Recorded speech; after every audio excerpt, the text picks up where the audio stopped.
contratados de um projeto da UERJ, eles relatam uma rachadinha com boleto e Pix. É o que mostra a reportagem exclusiva do UOL hoje. Isso aconteceu na véspera da campanha eleitoral do ano passado. Grande parte das remunerações foram devolvidas por meio do pagamento de boletos e transferência de Pix. A maior bolsa paga pela universidade era de R$ 34 mil brutos por mês. A remuneração fazia parte de uma folha de pagamentos secreta do governo Cláudio Castro. Quase a metade dos 92 contratados pelos maiores valores fizeram saques em dinheiro que somaram R$ 2.200.000 nos 2 meses que antecederam a campanha eleitoral. Bolsistas ouvidos pela reportagem disseram que foram indicados para o projeto por pessoas ligadas a candidatos a deputado no estado. Tem aqui, até contando aqui, um bolsista que teria recebido ao todo R$ 49.900, ele disse que um conhecido dele ligou e falou, olha, caiu um negócio aí na sua conta? Eu disse, caiu? Então, aí ele falou, devolve esse valor pro Pix aqui, foi por engano. Aí perguntou, o que é aquilo? Foi errado, desculpa, foi errado. E ele disse que no mês seguinte aconteceu de novo. Aí ele falou, pô, cara, de novo? O que o meu CPF tá fazendo lá na UERJ? Aí ele disse que a pessoa lá, o conhecido dele, não explicou, ele não quer revelar para quem ele mandou o dinheiro, e falou, não sei exatamente o que aconteceu, mas foi um dos relatos. Outro dizia que uma confessou que realmente ela estava desempregada, precisava de dinheiro, tem uma filha para criar, e um conhecido ligado a um político ligou para ela e ofereceu essa oportunidade, entre aspas. Falou, eu ficava com R$ 2.000 por mês e repassava o restante. R$ 23.000 e pagando um boleto de uma empresa. Vamos já comentar aqui esse assunto com os nossos colunistas de hoje. Josias de Souza comigo e o nosso convidado desta quinta-feira é Fernando Molica. Olá, Molica! Bom dia, seja bem-vindo aqui ao nosso programa. Bom dia, Fabiola. Obrigado. Bom dia para todo mundo. Prazer estar aqui. Obrigado pelo convite. Olá, Josias. Bom dia para você. Muito bom dia, Fabiola. Bom dia a todo mundo que está nos acompanhando. Um bom dia especialíssimo ao Molica. É um privilégio ter o Molica aqui, viu, Fabiola? Vocês trabalharam juntos já? Já trabalharam juntos? Trabalhamos juntos na Folha de São Paulo. Mão de obra de alta qualidade, viu, Fabiola? Mão de obra de alta qualidade, muito bom. O Josias foi meu chefe. O Josias é chefe de todos nós agora, é sobre isso, entendeu? Grande chefe. Tem gente que não precisa ser chefiada, viu, Fabiola? O Molica é uma dessas pessoas. Esse é o Josias. Obrigado, é um gentleman, além de tudo.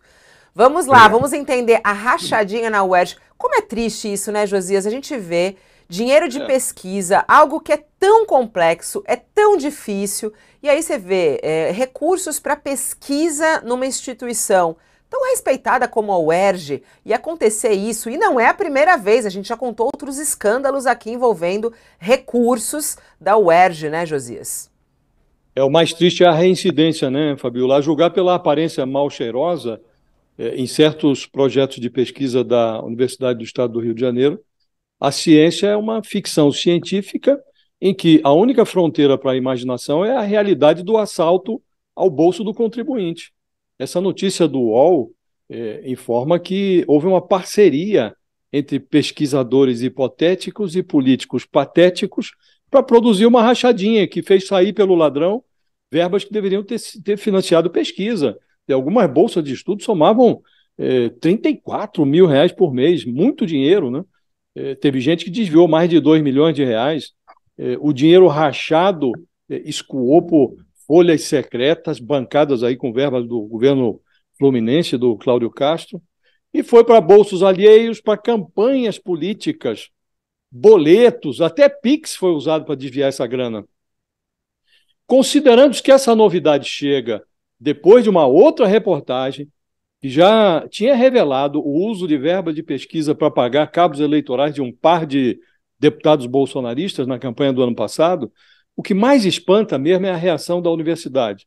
A UERJ foi procurada e ela se limitou a declarar que essas novas denúncias vão ser apuradas no âmbito de uma comissão permanente de apuração Nenhuma palavra sobre as providências adotadas em relação às malfeitorias anteriores. Num ambiente assim, os desvios na UERJ tendem a ser tão perenes quanto a comissão permanente de apuração. O conhecimento, Fabíola, por vezes pode criar problemas, mas quando a compreensão envolve o assalto de verba pública, aí a ignorância sobre as providências saneadoras é o caminho mais longo para a solução.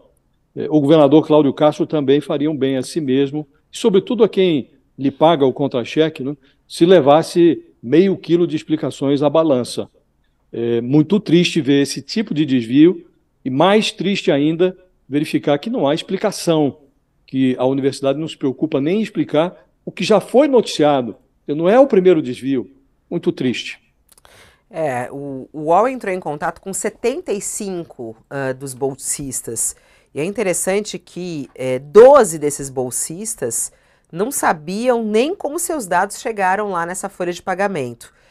54 não explicaram se trabalharam ou não, né? E ficaram nessa história, assim, não sei o que aconteceu. A universidade também foi procurada pelo UOL e disse que o projeto foi encerrado em dezembro e que vai apurar essas novas denúncias que foram apresentadas hoje pelo UOL por meio de uma comissão permanente de apuração. Mônica, como é que você analisa, você inclusive que é do Rio de Janeiro, né? Como é que você analisa esse escândalo, mais um escândalo envolvendo a UERJ e agora, inclusive, uma rachadinha, que é um meio muito utilizado na política, né, e nos gabinetes? Pois é, né? A gente tende, claro, como jornalistas, né? E parabéns aí ao Rubem Berta, ao Igor Melo, que já tinham levantado uma outra história também, no CEPERJ, né? Na Fundação CEPERJ, muito parecida, que também é aqui do Rio de Janeiro, também do governo do Estado do Rio, mas a gente tende a ver isso como uma exceção. Mas se a gente for olhar bem, isso está dentro da lógica da política brasileira. Só a gente lembrar o caso lá do Flávio Bolsonaro na Assembleia Legislativa do Rio, né? A Justiça anulou as investigações, falou que o COAF foi além do que deveria ir, mas as provas, né? Eu lia na época lá a denúncia contra ele, contra a mulher dele, contra outras pessoas, era muito clara, que havia esquemas, provas, evidências, de que o Queiroz pagava as contas, conta de plano de saúde, conta de escola, do Flávio Bolsonaro, das filhas do Flávio Bolsonaro, sem que houvesse qualquer movimentação anterior na conta do então deputado. Agora, esse esquema é vergonhoso, é triste, está falando valores de bolsa de estudos, 30 e tantos mil reais, a bolsa de doutorado, né, está a R$ 3.100, que foi reajustada agora pelo atual governo.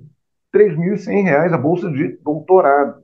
Então, é um esquema muito simples e criminoso de você desviar dinheiro, até porque você utiliza órgãos que não são da administração direta, no caso, a Fundação CEPERJ, agora a UERJ, que são entidades, digamos, mais autônomas. Então, nessas entidades é mais fácil mexer com dinheiro. É mais fácil você criar projetos, é mais fácil você ter uma folha de pagamentos paralela. É algo assim mais simples, infelizmente é mais simples. Mas insisto nesse ponto, isso é quase uma tradição. Eu lembro que eu trabalhei num veículo, num outro veículo, e tinha o motorista, não era o chefe, obviamente não era o chefe, não era um jornalista, mas ele era um motorista que prestava serviços para a gente. Ele também não era contratado na empresa, que uma vez, quando estourou aquela história do Flávio Bolsonaro, ele disse que já havia, aspas, emprestado o CPF. O que é emprestar o CPF? Ele deixava ser contratado, né, formalmente contratado, recebia um salário, devolvia o dinheiro e ficava uma partezinha lá, auxílio educação, enfim, uma besteirinha lá, mas é uma besteirinha, que não era tão besteirinha assim, que ele pagava a escola da filha. Então, assim, é algo incorporado à lógica política brasileira.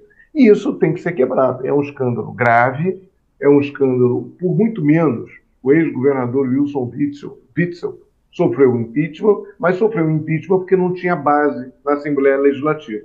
Já o Cláudio Castro montou uma base muito fiel e a gente vai vendo como essa base foi montada.